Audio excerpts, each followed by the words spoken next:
नमस्कार दोस्तों, यह कहानी मर्डर मिस्ट्री है, किडनैपिंग है, लव ट्रायंगल है या फिर इसमें और कुछ निकल कर आने वाला है। क्योंकि यह कहानी जिस तरह से सामने आई है उसमें बहुत सारे मोड़ हैं और उन मोड़ के बीच में बहुत सारे आरोपी नजर आ रहे हैं। लेकिन प्रथम दृष्टया लग रहा है कि 2200 किलोमीटर दूर हनीमून पर पति के साथ गई पत्नी ने हायर किया कुछ लोगों को और पति का मर्डर करवाया। और उसके बाद में वह 1100 किलोमीटर दूर आधी रात को मिलती है और पुलिस अब पूछताछ कर रही है।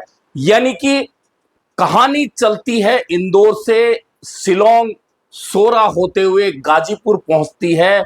और अब इस कहानी के जो मोड़ हैं, जो गुत्थियां हैं, वे सुलझेंगे जब पुलिस जांच और पूछताछ में बहुत सारी कड़ियां खुलेंगी। जी हां, कई दिन से सोशल मीडिया पर फोटो और वीडियो वायरल हो रहे थे कि आखिरकार राजा रघुवंशी और सोनम रघुवंशी कहां गए, जो शादी के बाद हनीमून मनाने शिलोंग पहुंचे थे। वहां से 24 मई के बाद उनके मोबाइल बंद आ रहे थे और मोबाइल बंद आ रहे थे तो परिवार के लोग यानी कि राजा रघुवंशी के भाई वहां पहुंचे थे और उन्होंने खोजबीन शुरू की थी। उसके बाद में कड़ियां तो नहीं जुड़ पाई, लेकिन बाद में जब मध्य प्रदेश के मुख्यमंत्री मोहन यादव और इंदौर के सांसद ने मेघालय के मुख्यमंत्री से बात की तो इस जांच में तेजी हुई। और उसके बाद राजा रघुवंशी की जहां लाश मिलती है वहीं सोनम का पता नहीं चलता। फिर अचानक सोनम प्रकट होती है उत्तर प्रदेश के गाजीपुर में और वहां से पूरी कहानी घूम जाती है। अब इस कहानी में इतने मोड़ हैं जो शुरुआत में पता चलते हैं। उसमें मेघालय पुलिस का दावा है, डीजीपी का दावा है कि पत्नी सोनम ने राजा की हत्या करवाई और हत्या के लिए भाड़े के आदमी बुलाए। और होटल के जो सीसीटीवी दिख रहे हैं, जो शुरुआत में नजर आ रहे हैं, उसमें जब बाइक पर घूमने के लिए सोनम निकल रही है तो किसी से मोबाइल पर चैटिंग करती हुई दिख रही है और कहा जा रहा है कि वह हत्यारों को लोकेशन शेयर कर रही थी। अब इसमें कितनी सच्चाई है यह तब पता चलेगा जब पुलिस जांच आगे बढ़ेगी। लेकिन प्रथम दृष्टया सोनम इसमें हत्या की आरोपी लग रही हैं। लेकिन सोनम के परिवार वाले कहते हैं कि उनकी लड़की ऐसा नहीं कर सकती। अब कहानी कहां से शुरू होती है? कहानी शुरू होती है इंदौर से, जहां 11 मई को सोनम और राजा की शादी होती है। 20 मई को वे हनीमून के लिए रवाना होते हैं और आसाम पहुंचते हैं, जहां कामाख्या माता के दर्शन करने के बाद वे मेघालय चले जाते हैं। मेघालय की राजधानी शिलोंग जाते हैं और शिलोंग के आगे सोरा एक जगह है जहां की होटल में उनके सीसीटीवी फुटेज मिलते हैं। अब परिवार का कहना है कि 23 मई की रात तक दोनों के फोन चालू होते हैं, बातचीत हो रही होती है। 24 मई को फोन बंद हो जाते हैं। अब यहां घर वालों को फिक्र होती है तो राजा के भाई विपिन भोपाल होते हुए आसाम पहुंचते हैं। वहां से शिलोंग पहुंचकर पुलिस से संपर्क करते हैं, लेकिन मदद नहीं मिलती। उसके बाद अपने स्तर पर वे तलाश करते हैं, स्थानीय लोगों से बात करते हैं, लेकिन तब भी उन्हें बहुत ज्यादा सफलता तो नहीं मिलती। लेकिन विपिन उस होटल तक पहुंच जाते हैं जहां राजा और सोनम रुके थे। अब कहानी में मोड़ तब आता है, पुलिस जांच तेज तब होती है जब मध्य प्रदेश के मुख्यमंत्री मोहन यादव और इंदौर के स्थानीय सांसद मेघालय के मुख्यमंत्री को बोलते हैं। तब जाकर पुलिस अफसर विपिन की सहायता करते हैं, मामला दर्ज होता है और तेजी के साथ में खोजबीन शुरू होती है। फिर अचानक 2 जून को राजा की लाश मिल जाती है, लेकिन सोनम नहीं मिलती। तो बहुत सारी कहानियां होती कि सोनम का अपहरण हो गया, क्या बॉर्डर के पार सोनम को ले जाया गया? क्योंकि सोनम की जो जैकेट थी वह खून से सनी हुई मिल जाती है, लेकिन सोनम नहीं मिलती है। अब जब इतनी बड़ी घटनाक्रम होती है तो पुलिस जांच में तेजी आनी ही थी और मेघालय पुलिस इंदौर भी पहुंच जाती है। अचानक कहानी घूमती है जब उत्तर प्रदेश के गाजीपुर में सोनम एक ढाबे पर मिलती है। ढाबे वाले से कहती है कि वह अपने घर वालों से बात करना चाहती है। तब ढाबे वाला अपने फोन से बात कराता है तो अपने भाई से फोन करके रोने लगती है और फोन कट जाता है। उसके बाद भाई का फोन फिर ढाबे वाले के पास आता है तो वह कहता है पुलिस को सूचना कर दो। ढाबे वाला पुलिस को सूचना करता है, पुलिस आकर सोनम को अपने साथ ले जाती है। यह तो वह कहानी है जो अभी सामने आ चुकी है, लेकिन अब इस कहानी के मोड़ बहुत ज्यादा है जो शुरुआती तौर पर लग रहे हैं और मेघालय पुलिस कह रही है, डीजीपी कह रहे हैं कि सोनम ने ही हत्या करवाई। अब हत्या करवाई क्यों करवाई, इसके कारण है या सोनम आरोपी ही है, सच्चाई और कुछ है, ये सब बाद में निकल कर आएगा। लेकिन एक चीज निकल कर आ रही है कि जो अन्य 4 लोग पुलिस के हत्थे चढ़े हैं, इसमें हिरासत में लिया गया है, उनमें से एक राज नाम का व्यक्ति है जो सोनम के पिता की दुकान पर काम करता था। कहा जा रहा है कि सोनम लगातार अपने फोन से अपनी लोकेशन राज को भेज रही थी और यही लोग वे हैं जो शिलोंग पहुंचे थे और वहां राजा की हत्या की गई।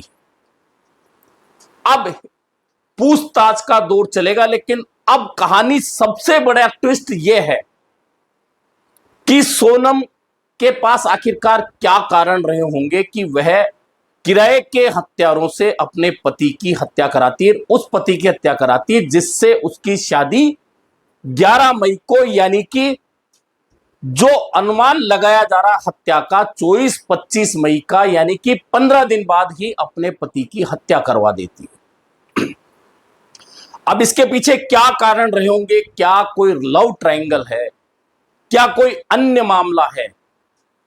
क्योंकि सोनम अभी पूछताछ में कुछ भी नहीं बोल रही है, क्योंकि पुलिस के अनुसार वह कई दिनों से सोई नहीं, ऐसा लग रहा है, बदहवास सी मिली थी।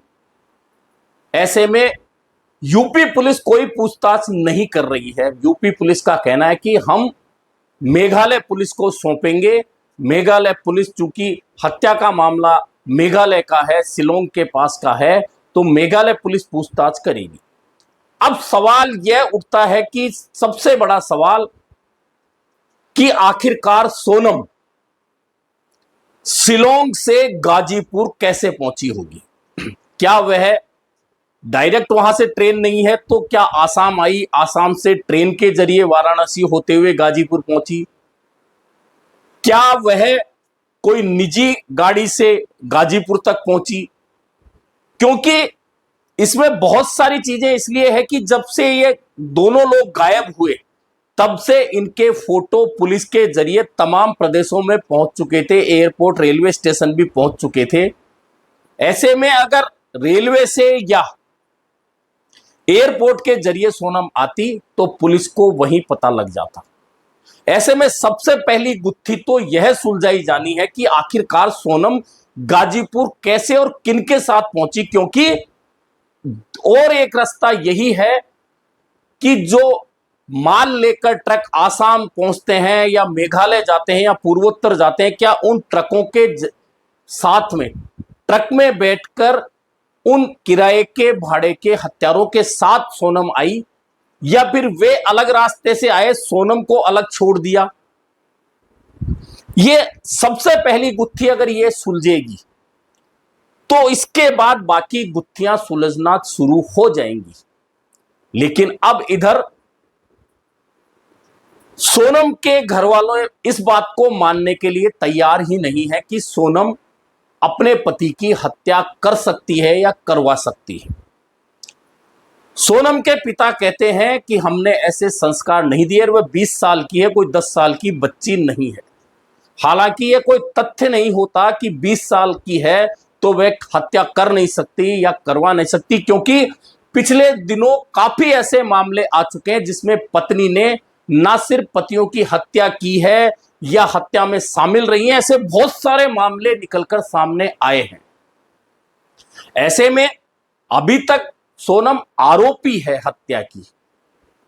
साबित जब हो जाएगा, जब मेघालय पुलिस पूछताछ करेगी, क्योंकि अभी ये शुरुआती तथ्य जो हैं। अब आप देखिए कि इंदौर से, अब घर वालों का कहना है कि इनका शिलोंग या मेघालय जाने का कार्यक्रम ही नहीं था, आसाम से कामाख्या माता के दर्शन करके वापस आना था, तो आखिरकार वे शिलोंग पहुंचे कैसे, यह गुत्थी भी सुलझनी है। अब इंदौर से शिलोंग की दूरी 2200 किलोमीटर पड़ती है, और अगर आप कार लेकर जाते हैं तो आपको 45 घंटे के आसपास का सफर तय करना पड़ता है। आप बस या अन्य साधनों से जाएंगे तो 50 घंटे का सफर तय करना पड़ता है। आप एयर से जाएंगे तो आप नजदीकी आसाम जा सकते हैं, वहां से आपको निजी साधन से जाना पड़ेगा, बस से जाना पड़ेगा। यानी कि 2200 किलोमीटर दूर जाकर राजा की हत्या हुई है। उसके बाद में गाजीपुर शिलोंग से 1100 किलोमीटर की दूरी पर है। तो आखिरकार वापस 1100 किलोमीटर की दूरी पर आधी रात के समय ढाबे वाले के पास जब सोनम पहुंची, जब वह बदहवास हालत में पहुंची, तो आखिरकार उसने वह क्यों नहीं बताया कि वह वहां तक कैसे पहुंची। वह कहती है कि मुझे कुछ याद नहीं, यानी कि वह कुछ छुपाने की कोशिश तो नहीं कर रही है। और अब गाजीपुर से इंदौर की दूरी भी लगभग 1050 किलोमीटर के आसपास है, यानी कि इंदौर और शिलोंग के बीचों बीच गाजीपुर पड़ता है, यानी कि एक मिड प्लेस, दोनों स्थानों के बीच जहां हत्या होती है और जहां से राजा और सोनम गए हैं, उस इंदौर और शिलोंग के बीचों बीच गाजीपुर पड़ता है। अब इसमें बहुत सारी कहानियां कही जाएंगी, गढ़ी जाएंगी, मीडिया में आएंगी, चर्चाओं में आएंगी, लेकिन असल कहानी तो तभी पता लगेगी जब मेघालय पुलिस इसका राज खोलेगी। लेकिन प्रथम दृष्टया तो मेघालय के डीजीपी ने बहुत स्पष्ट तौर पे कह दिया है कि अपने पति की हत्या में सोनम शामिल है, और 2 किराए के लोग जो वहां सीसीटीवी में नजर भी आ रहे हैं, और टूरिस्ट गाइड स्थानीय जिन्होंने बताया कि अन्य लोग भी थे इनके पीछे।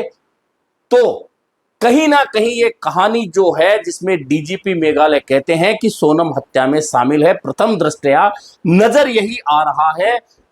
लेकिन यह सफर 2200 किलोमीटर पहुंचना, उसके बाद 1100 किलोमीटर सोनम का वापस आना, फोन क्यों बंद हुए, यह सवाल है। और जब पति की हत्या हो गई, और पति की हत्या हो गई, तो आखिरकार जब सोनम जिंदा थी तो गाजीपुर पहुंच सकती, तो रास्ते से कहीं से भी सोनम ने किसी से भी संपर्क करने का प्रयास क्यों नहीं किया, यह बहुत बड़ा सवाल है। और 24 को फोन दोनों के बंद क्यों हो गए। और राजा की जब लाश मिल जाती है, वहां सोनम का जैकेट मिल जाता है खून से सना हुआ, तो सोनम उस दौरान राजा की हत्या से लेकर 2 जून को लाश मिलने तक और फिर गाजीपुर पहुंचने तक कहां थी। क्या इस दौरान कहीं भी सोनम किडनैप हुई थी? क्या जानबूझकर उसने सब कुछ छुपाने का प्रयास किया था? जो लोग साथ थे वे शिलोंग के बाद कहां चले गए? क्या सोनम उन लोगों के साथ रही? क्या उन लोगों से अलग हटकर बचती हुई गाजीपुर पहुंची? यानी कि इस कहानी में इतनी गुत्थियां अभी फिलहाल नजर आ रही हैं, जिन्हें एक एक कड़ी से पुलिस सुलझाएगी। और कड़ी तभी सुलझेगी सबसे पहले तो मोबाइल से राज खुलेंगे, जब मोबाइल बरामद होंगे कि मोबाइल आखिरकार जब बंद हुए थे उससे पहले सोनम जिस तरह से चैट करती हुई दिख रही है, तो वह चैट किससे कर रही थी? क्या वह वास्तव में लोकेशन शेयर कर रही थी, जैसा कि प्रथम दृष्टया बताया जा रहा है? और लोकेशन शेयर कर रही थी तो क्यों कर रही थी? क्या सोनम का पहले से यह इरादा था कि वहां ले जाकर पति की हत्या करवाई जानी है, उसके लिए उसने पहले से ही किराए के हत्यारों से बात कर ली थी। अब इस कड़ी में वे 4 लोग भी महत्वपूर्ण हो चुके हैं जिन्हें पुलिस ने हिरासत में लिया है। मेघालय पुलिस की मदद करते हुए यूपी पुलिस ने उन चारों लोगों को गिरफ्तार करवाया है। इसमें मध्य प्रदेश पुलिस की मदद भी हुई है। अब कड़ियां जुड़ेंगी और फिर पता चलेगा कि आखिरकार ये पूरी मर्डर मिस्ट्री है तो क्या है, कौन इसके पीछे है, कहानी क्या है। क्योंकि कहानी बड़ी उलझन भरी और बहुत सारी कड़ियां इसमें हैं जिन्हें सुलझाया जाना जरूरी है कि आखिरकार क्यों कर 11 मई को सोनम ने राजा से शादी की थी और शादी की थी, हनीमून मनाने गए थे। तो आखिरकार आगे जाकर क्या हुआ कि राजा मारा जाता है, उसकी लाश मिलती है और सोनम अचानक गाजीपुर में प्रकट हो जाती है।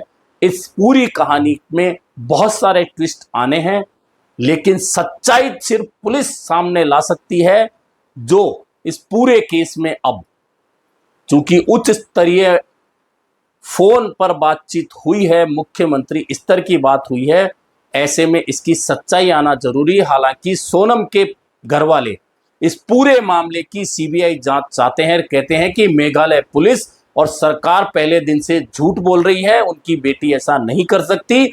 अगर सीबीआई जांच होगी तो सारी कहानी खुलकर सामने आ पाएगी। ऐसे में इंतजार करना होगा जब ये कड़ियां, ये गुत्थियां सुलझने में आए, तब इस पूरी कहानी का पर्दाफाश हो कि क्या वास्तव में सोनम ने राजा को शिलोंग के नजदीक सोरा में ले जाकर हत्या करवाई या फिर कहानी में कोई और बड़ा ट्विस्ट आने वाला है।